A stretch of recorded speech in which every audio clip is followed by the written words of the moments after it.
वो तड़पती है और कराहती है, लेकिन ये बच्चे पीछा नहीं छोड़ते। और ये बच्चे उसे पल भर में ही नहीं मार देते, बल्कि कई दिनों तक माँ बिच्छू मौत से बदतर और असहनीय पीड़ा को झेलती हुई दम तोड़ती है। 84 लाख के कुचक्र में ऐसी असंख्य योनियां हैं जिनकी स्थितियां अज्ञात हैं।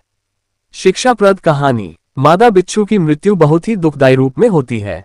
मादा बिच्छू जब अपने बच्चों को जन्म देती है, तब ये सभी बच्चे जन्म लेते ही अपनी माँ की पीठ पर बैठ जाते हैं और अपनी भूख मिटाने हेतु तुरंत ही अपनी माँ के शरीर को ही खाना प्रारंभ कर देते हैं और तब तक खाते हैं जब तक कि उसकी केवल अस्थियां ही शेष ना रह जाएं।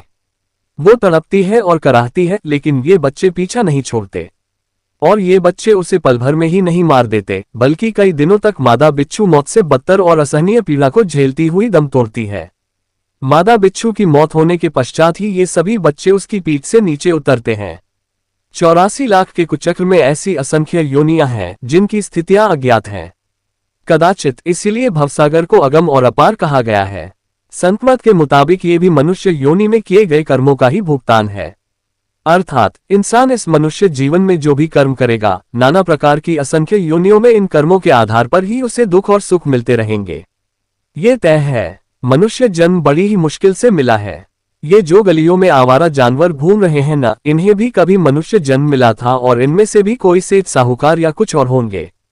इनके गुरु भी इन्हें नाम का भजन करने को कहते थे, तो ये भी हंसकर जवाब देते थे कि अभी हमारे पास समय नहीं है। वो मनुष्य जन्म हार गए, परमात्मा की भजन बंदगी नहीं की और पशु योनि में आ गए। अब देखो समय ही समय है, लेकिन अब गुरु नहीं है। बेचारे गली गली आवारा घूमते हैं। कोई दुत्कारता है तो कोई फटकारता है। कर्म बहुत रुलाते हैं और किसी को भी नहीं छोड़ते हैं। अगर हम अब भी नहीं समझेंगे तो कब समझेंगे। परमात्मा की बंदगी कर्मफलों को भी धो डालती है।